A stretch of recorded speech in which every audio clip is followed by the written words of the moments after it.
Welcome to the Software People Stories. I'm Shiv. I'm Chitra, And I'm Gayatri. We bring you interesting, untold stories of people. associated with the creation Or consumption of software-based solutions. You'll hear stories of what worked. and sometimes what didn't, You will also hear very personal experiences. and insights that would trigger your thoughts. And inspire you to do even greater things.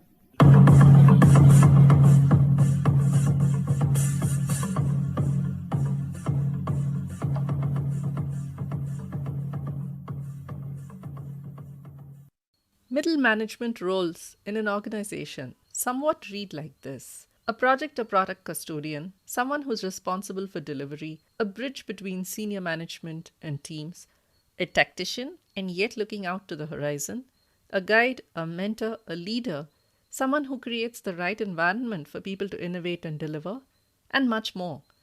This episode is a conversation between two PM Power colleagues, J Veeraraaghavan, JV, and Sivaguru, about a very critical piece in any organization, the middle layer, and discussed through JV's experiences of moving through middle management roles, its personal challenges, being in executive management, and how executive leadership can play a crucial role in enabling its middle layer, which can then be an effective orchestrator for the whole organization and enrich people that play those roles.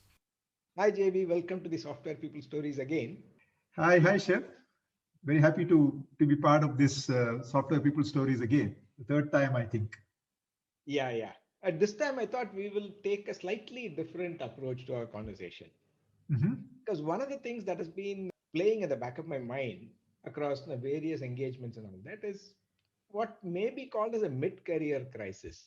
Okay. Typically, we all started as individual contributors. Okay. And we all grew up, we took more responsibility. Suddenly we are somewhere in the middle, getting pulled and pushed from all directions, playing maybe line roles or maybe supporting enabling roles.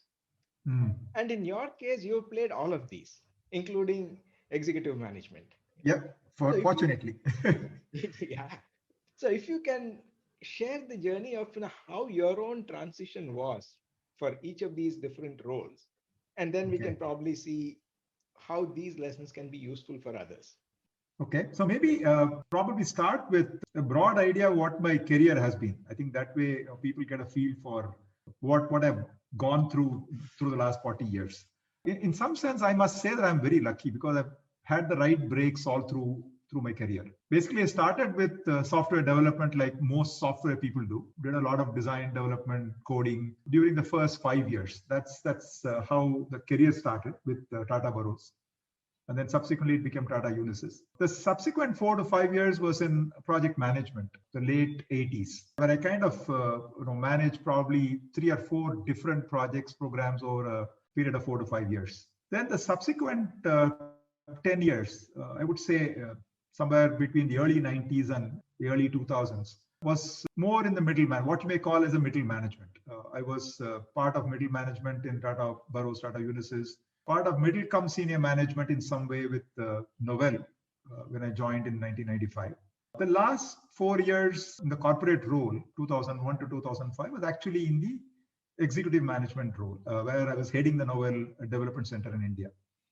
And of course, I was involved with some of the decisions and communication with the executive management in the US in Novell. So in that sense, I had an exposure to the senior executives in Novell and was part of fair amount of decision making, at least with respect to the India Development Center. And then the subsequent 15 years has actually been more consulting, coaching, where I've had the fortune of utilizing all the learnings from what I learned as a project manager, as a middle line manager, as an executive manager. All of that has actually been very useful during the last 14, 15 years. So in that sense, I think I've touched all aspects of roles that you typically yearn for in a software development environment. And it's also in services and product. See, the portfolio also, 14, 15 years was in the services side with Tata Unisys, Tata Burroughs. And the next 10 years was in a product environment. So that also exposed me to product technology, roadmap planning, how executive management gets involved in roadmap planning, and how some of those get converted to tactical plans, when you're executing it at a development center in India, those kinds of things. So I think it's been a very interesting journey, very happy journey in many ways. A lot of learning, and last 15 years has actually been learning from each other, because PM Power has actually provided me with a great environment where virtually everyone has actually come through a similar kind of exposure at different layers of management. And they are also into coaching. So they actually employ some of these learnings in their own environment. They come back and share that learning. So I share my learning based on what the customer that I work with. And together the learning has been a huge thing. And I believe that I'm so much richer after the last 15 years in the consulting role.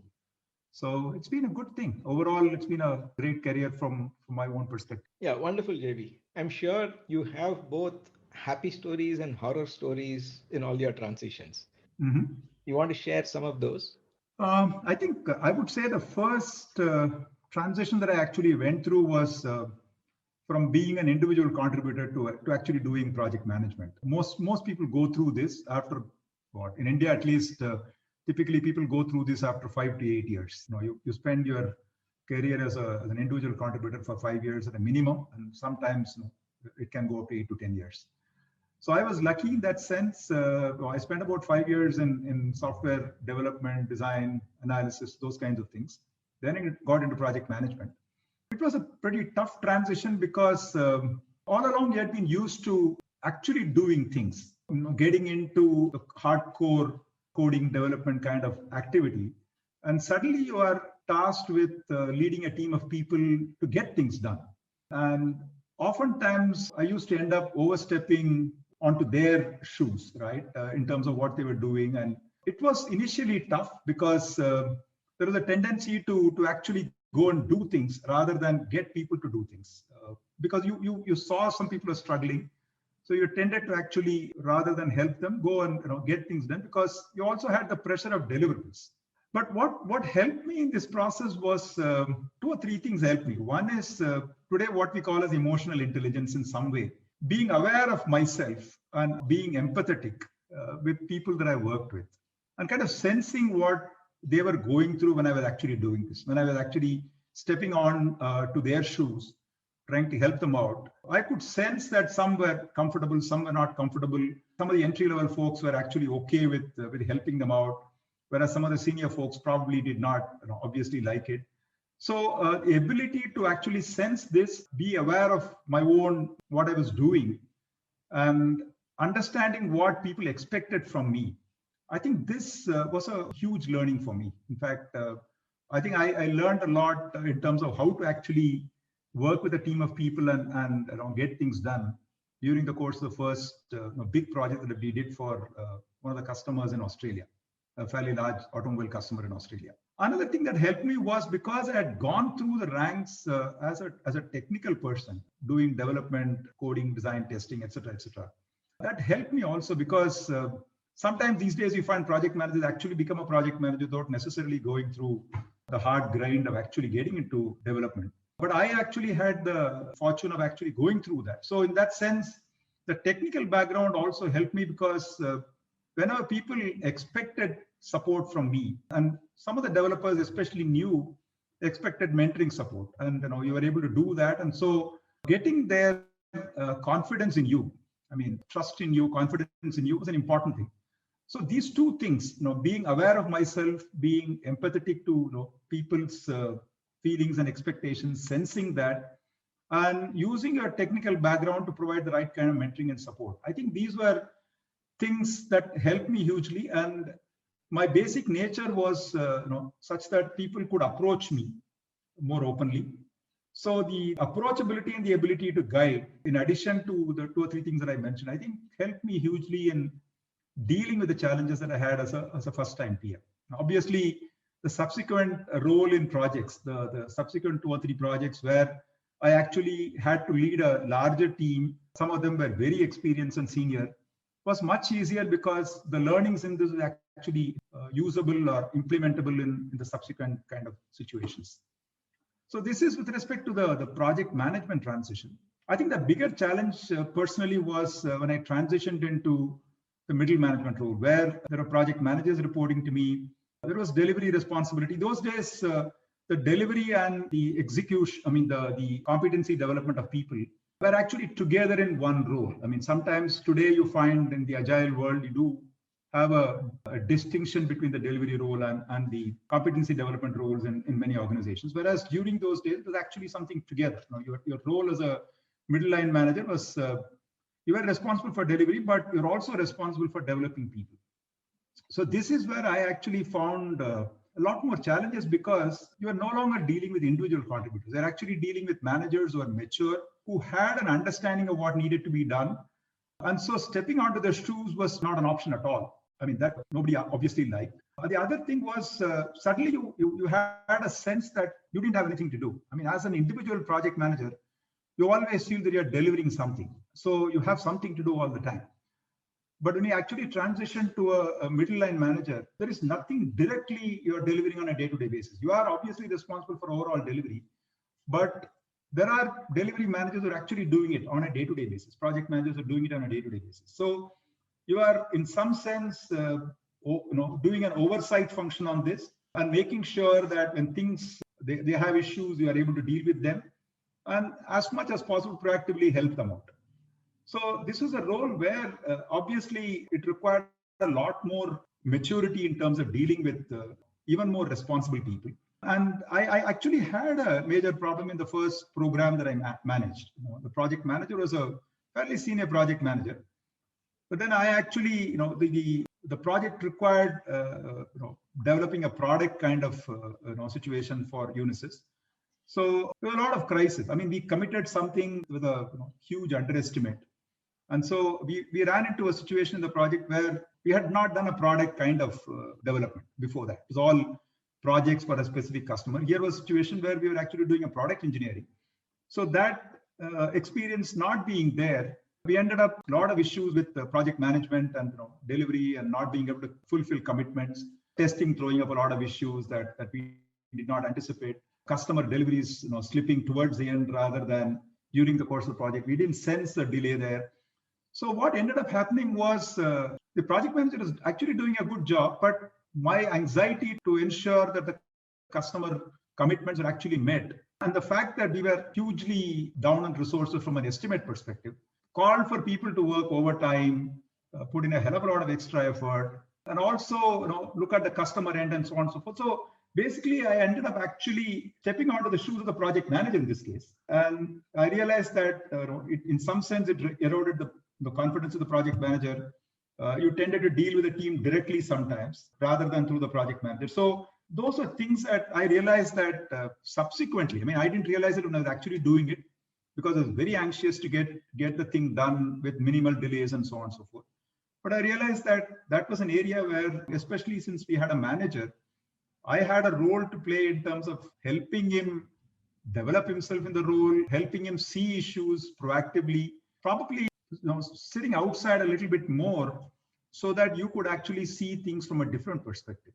And in that sense, what I ended up doing was, because I got into that shoes, I actually ended up having my manager do the real middle manager role in that sense. So I think that's a huge learning. That learning helped me significantly in obviously when I got into Novell as a middle line senior level manager, where we had to manage multiple programs and projects and also do a support role, a quality management role that I had, where there was a lot of influencing that needed to be done. So I think the middle management role was a lot more challenging because the lack of clarity on what you do on a day-to-day basis and tendency to be a little bit more trying to get hands-on in things where you needed to actually guide managers who had the ability to do things. I think that's where I probably faced the biggest challenge and learned from that, and helped me hugely in the subsequent 5 or 8 years in Novell as a senior manager. Oh, that's nice, because one of the very frequent questions that I've come across is when somebody takes up a management role, quote unquote management, they are either afraid that they're going to lose their technical skills, or they don't know whether they should take a plunge and get into management versus being a technologist. So you nicely brought it out that it is a blend. You have a larger responsibility to deliver and use your technical skills to mentor your team. Very nicely put, JV. You talked about a lot of things here. One, you mentioned luck, saying that you've been lucky many times. And Also, you talked about stretching and doing a lot of hard work to deliver to make sure things are okay. So when a middle manager or somebody either getting into a middle managerial role or looking at something beyond, what do you think is the relative contribution of luck versus hard work? I think I would say I don't know that luck and hard work alone, luck comes in where you get an opportunity to do it. I think I would say that in that sense, being in the right place at the right kind of thing. For example, in Tata Unisys, we had some what we call as turnkey projects, fixed price projects in the initial stages. And there are not too many such projects, when we started our careers. In fact, it was a completely new thing during those days. I mean, today people talk about fixed price projects as being a big challenge. But if you look back, TBL executed some of the fixed price projects way back in 1985. I mean, it's like 35 years back. So those kinds of things, not everybody gets an opportunity to do that, right? Some people are lucky because you get into that role because you are there in the right place, right? Your group is doing that kind of a project, and you finished another project before, and you are the right position to take up that role, and your manager thinks you can actually do it. So in that sense, actually, I would say I was lucky to get the right breaks at the right time. But having said that, you need to make it count. And that's where I think putting in a lot of effort to learn things. For example, as a project manager, I needed to learn techniques for doing systems analysis and design upfront because there was no analyst. It's a reasonably small size project. So as a project manager, you have to double up to do some things in the beginning. So being able to write good specifications, being able to do good analysis design, and all of those kinds of, so you needed to do it. And those days it was kind of, it was not a widely available, not a lot of widely available literature to do that. So obviously you needed to do a lot of reading with whatever that was available and experiment a lot. So in that sense, I think a lot of learning and experimenting with the right kind of break. So I would say it's a combination of both. I wouldn't say it's one versus the other. Okay. Just taking on that a little further, if you were to pick, let's say, the top 3-4 aspects or dimensions for a middle manager to be successful, do you have any list like that or something that you have evolved over time saying these are the dimensions where I should focus on or I need to make a difference? I'll probably look at it from the role that they play. See, I think one of the biggest challenges that middle line managers have is that many of them do not know what their role is, right? And different organizations have different blend of responsibilities for a middle line manager. Like I said, in some cases, you're only responsible for competency development and managing people and so on and so forth. In some other cases, there is some kind of a delivery oversight responsibility. Some cases, there is a matrix role where you do need to do both to be successful. So what I would actually say is, well, that's a challenge there. There are 3 or 4 broad dimensions that I can think of from a role perspective. One is engineering excellence. For example, as a middle line manager, even if you're not directly into day-to-day delivery responsibility, you will need to do technology planning, right, for the area that you are responsible for, whatever your expertise is. For example, you are handling the user interface management engineering for an organization, product engineering organization. You need to understand the technology for that, how that gets actually integrated into the products and services that you are actually developing. So technology planning is one broad area that the middle line manager typically gets involved in. And as a consequence of that, you actually get into, if you're a product in a product setup, you get into product road mapping. You also are responsible because you are working with a team to deliver in some way. You are seen as a custodian for good engineering practices, whether it's got to do with continuous integration, deployment, automation, whatever, refactoring, good development practices, and so on and so forth. I think you are seen as a reservoir of some of those to help the teams execute. So in that sense, I think I would say all of these broadly come under an engineering excellence kind of a role, right? The second dimension is you're also, in many cases, you are responsible for delivery oversight in terms of execution. So the senior management decides on a strategy for the product or the area that you're responsible for, working with the product management and so on and so forth. And then you as the manager, who's the kind of in between the senior executive management and the execution team, you need to help in the tactical planning for the product or the area that you're responsible for, right? And if you are going to facilitate some of these, you also need to understand how various cross-functional teams work. How can you help them, facilitate them?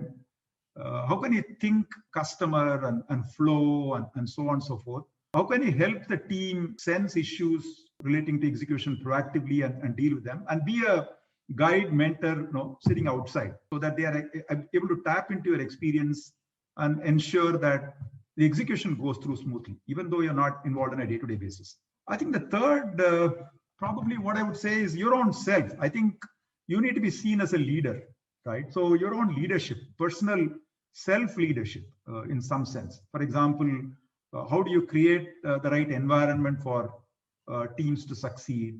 What kind of traits that you require, emotional intelligence, mindfulness, and so on and so forth. How do you look at productivity of teams and look at what do you need to do as a leader to help some of those things happen, right? And probably the last thing that I would say is coaching. I would say, you need to be a coach. In many organizations, you're expected to help develop managers. So competency development, coaching, people, developing skills in people. So those are things on top of whatever you need to do, but the 2 or 3 things that I mentioned. So if I look at it, being able to develop people through effective coaching and mentoring and so on and so forth, looking at engineering excellence, looking at building the ability to execute, and also your own leadership, so that you are able to succeed and build an environment for the overall organization success. So I would say these are the 4 things that come to the top of my mind. Yeah, that's nice. These 4 dimensions also will neatly fit into one PPT if you want to make a presentation and so on. A couple of related questions. Mm-hmm. Now, when you took on a senior executive management role in Novell, how were you enabling the middle? And that's just the part A part. And over time, have your ideas, thoughts, as well as whatever you are seeing at work, since you also mentioned Agile, we find that more and more organizations and teams want to look at practices inspired by Agile, whether it is a specific model or not is not important. In that situation, how can, let's say, a senior leader look at enabling the middle? So from my own experience, certainly I think there's a fair amount of learning. As I said, the role that I played in quality management helped me understand how to influence the senior management, how to work as a coach to them in many ways, rather than you didn't have reporting responsibility of for anybody. And so you obviously had to influence people to get things done. So I sense that as a leader in the organization, every one of the middle managers had a dual reporting. See, there was a reporting to the senior leader. There was also a reporting from their perspective to the engineering organization in the US, their own product organization that they worked with. So in that sense, actually, you were playing a significant influencing role on them. So they were able to succeed. So one of the things that I actually did was to ensure there was a good system of internal reviews in place that we had on a regular basis, where people could come and share where they were and seek inputs from not only me, but some of the other senior management folks who would be part of this forum or whatever on a regular basis, so that they would actually be able to take some value in terms of how to execute. So we actually defined a good set of metrics and measurement system and so on and so forth, using the quality team that reported into me. So basically, having a good system of governance, metrics and systems like that, and also a good set of management reviews to help them understand where they were, to ask them the right questions so that they can see some of their blind spots and respond to some of the adversities that they typically get into in projects as proactive a way as possible. Because what you're trying to help them through this process is for them to see some of these well in advance.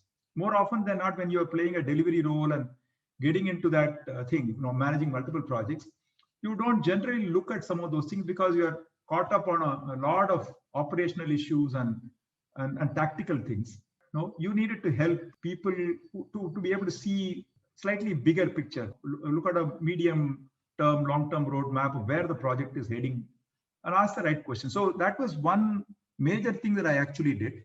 Second thing was we had a system of a lot of one-on-ones and things like that, where people could actually, it was a very nice system where we had two things. One is skip level reviews with people who are reporting into the delivery managers, so that some a typical project manager kind of people, because we had 4 layers of the organization: the engineers, then your project managers, then your middle line managers, and the top management.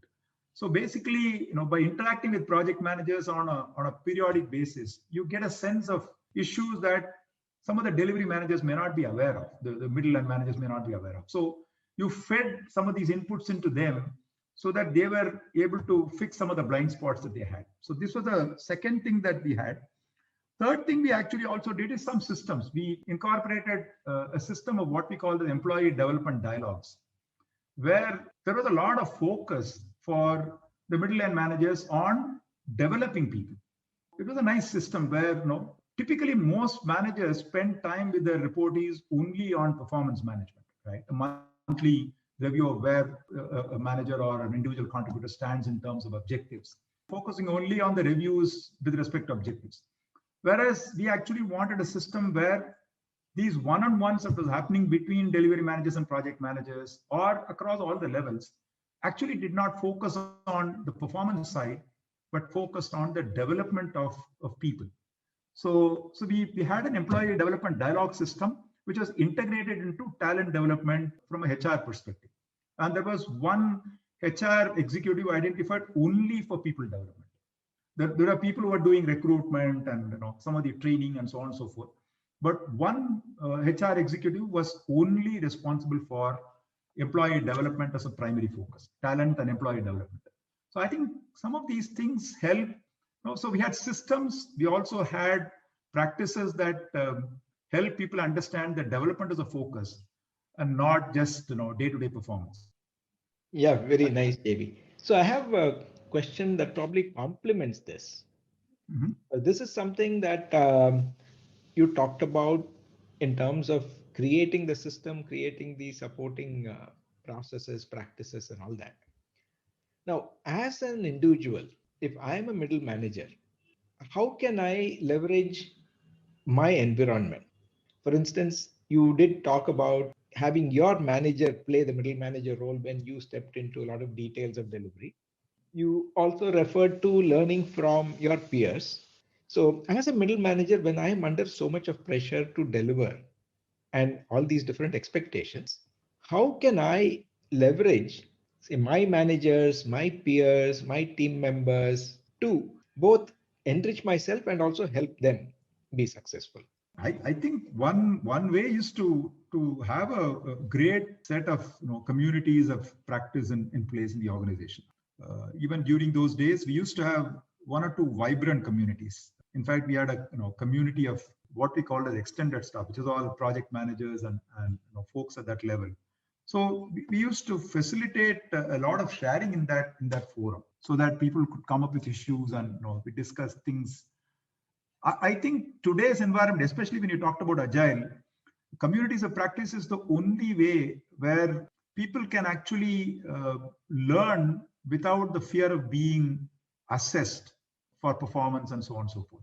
Right? I think we want a system where I'm learning from the environment and the company systems rather than learning on my job where my manager is watching my performance on a day-to-day basis. So we need to set up vibrant communities. For example, communities for, let's say, product managers, communities for architects, communities for Scrum Masters, if you are in an agile kind of setup, and make sure that these communities are, in some sense, have some accountability for overall organization development. And this is where I think HR can actually play an organization development role to make sure these communities are kind of facilitated. I mean, you need some function to actually support that. Whether HR plays it or you have a OD function that actually does this, I think we need to be able to do that. That's the only way we'll be able to make sure that the organization becomes a learning organization as they move forward. Yeah, that's nice. I'm reminded of a saying that says, no, it takes a village to raise a child. So middle management being so critical for an organization's success, I guess it takes all functions to focus on enabling the middle manager. I agree, entirely agree. In fact, I think today's agile industry faces that as a fairly major challenge. A lot of companies today that I've interacted with have this. I mean, we used to call about the middle crisis. It's actually a lot more acute with the agile approaches being implemented across many organizations from a transformation perspective. Suddenly you find that many of the middle managers, the so-called middle managers, are struggling to figure out what their role is in the new context. Some of the roles have been changed. They had delivery responsibility, now they have some other responsibility. So I think it's an extremely important thing for the organization to understand their concerns and ensure that we have an environment where they are leveraged extremely well, because that's the only way that the organization can look at future. I think there is a lot of focus on delivery because that's what brings me short-term results. But if you don't do this, you would find that you will get hit 2 or 3 years, 5 years down the line from a competition. Yeah, that's true. With organizations becoming flatter, the role of the middle in itself, in the traditional sense or the old sense, is no longer true. But still, you need this layer of middle management, which is able to translate the larger organization purpose or goals into relatable things for the teams that are delivered. And at the same time, like you said, give them the proper guidance, have the guardrails, safety nets, everything else, so that they can still experiment and innovate. Absolutely. I think that's a key requirement for the industry, and I think most of us have actually gone through this the hard way. Today, we want to make sure that the industry doesn't need to go through it the hard way. Hopefully, consultants who are working in the field should be able to help organizations in that process. So that's really what we should be able to do. Yeah, actually, that's a question that I had. But before I ask that, from whatever we discussed, there are so many dimensions, so many undefineds, and the ability to still stay anchored, or at least have your bearings right. How does a middle manager, or do you have any tips for a middle manager to manage time effectively from two perspectives? One is, of course, the things that need to be done. And typically, when you are under pressure for time, there is also the often used stress word, so that you don't get under stress. So do you have any tips, either from your own personal practice or what you've seen in other managers? I think one thing I would say is that look at some of the things that you need to do and make sure that you are not leaving out anything. I mean, see, for example, being up to date with what's going on in the technology that you are responsible for. It's an extremely critical thing. And very often, because that's not a comfort zone for some people. The delivery and the operational things are comfort zone for people, so they tend to ignore that and finally find that they become irrelevant over a period of time. So we need to make sure that you stay relevant. You need to balance your time with people, not overdo it. You have to figure out who requires support, who requires active mentoring, who requires slightly distant coaching, more hands-off coaching rather than day-to-day mentoring. I think you need to divide your time between people being abreast with technology, being abreast with the latest in engineering practices and so on and so forth, and also understand where the company is going, and also be in touch with the customers. See, again, middle managers, one of the other things that they get into as a problem is they lose track of who are the customers, what they are using your products for, and so on and so forth, because you tend to focus a lot on some of the other issues. So if I really look at it, you need to look at what kind of time are you spending in each one of these, and make sure that your time is not overly spent on overseeing delivery, right? I mean, you're not directly responsible for it. Many people feel uncomfortable with that, and so start getting involved, even if people don't want it. So I think you need to kind of have a good, nice balance across these 4 or 5 different aspects of the role. Whether it's equal, 20% each, that's something that you can keep debating, but it will vary depending on the maturity of the organization, the kind of technology and products that the company has, and your own aptitude and appetite. I think a combination of those will determine what you need to do, and you need to figure out how this is actually resulting in an effective role that you're playing. I mean, obviously, you need to get feedback from people on what they think. Your own management needs to tell you how you're performing from their own expectations. And the people that you interact with, I mean, if you have a 360-degree assessment in an organization, obviously, you're interacting with multiple delivery units, if you're interacting with peers in the organization, other business units, and so on and so forth, I think getting a sense of what others expect from you and how they are actually seeing you from your role perspective will actually tell you which aspect of the 4 or 5 things that I mentioned that you're probably not focusing on, and make sure that you're kind of revisiting this every 3 months or 6 months so that you become more effective in that role over a period of time. Maybe a long answer to what you asked, but I don't know. That's the kind of thing that I would think is a good way to approach this. I have one question before we close. Okay. As a middle manager, is there a role, because you did mention some of these terms, is there a role for mentors or coaches who are not directly in your line of reporting, which means inside the organization, they're probably part of some other units?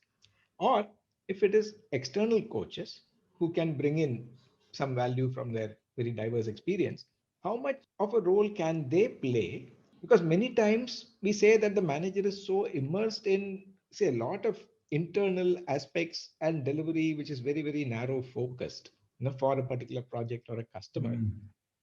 Without getting into those details, would internal or external mentors and coaches be able to play an effective role? Certainly think they can. For example, if you're looking at agile excellence, you may have an internal organization that focuses on agile excellence, and some of these folks who actually played a role of a delivery manager or who actually played a middle manager role may want to actually take up this as a horizontal function across the organization in terms of enabling the entire organization for agile. So you can have an agile excellence organization, for example. You could have a technology organization, that can actually support groups for specific aspects of technology that may be relevant to the organization. To answer your question, I think there is a role. May not be a lot of people in this kind of a setup, but certainly there is definitely a role for specialized mentors and coaches in some of these areas. They could be from within the organization if you are a large corporate, or you could actually leverage some of the external folks for things like agile and some of the technology areas as well. So there's definitely a role, certainly a role for some people. Yeah, that's very reassuring, JV. So that's all we have time for this episode. I'm eager to catch up with you some other time on a lot of other related topics. So we'll talk to you in one of those future episodes. Pleasure. I mean, I don't know whether, hopefully, many of these are useful to people who kind of listen to this, but would be more than happy to share other experiences and perspectives somewhere, at a different time. Thanks, Shiv. Thanks for your time.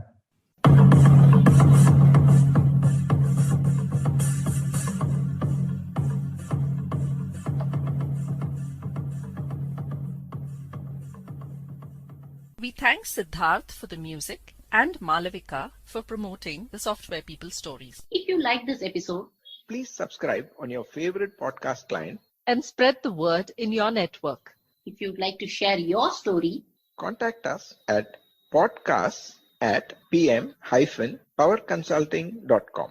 This podcast was created on Hubhopper Studio.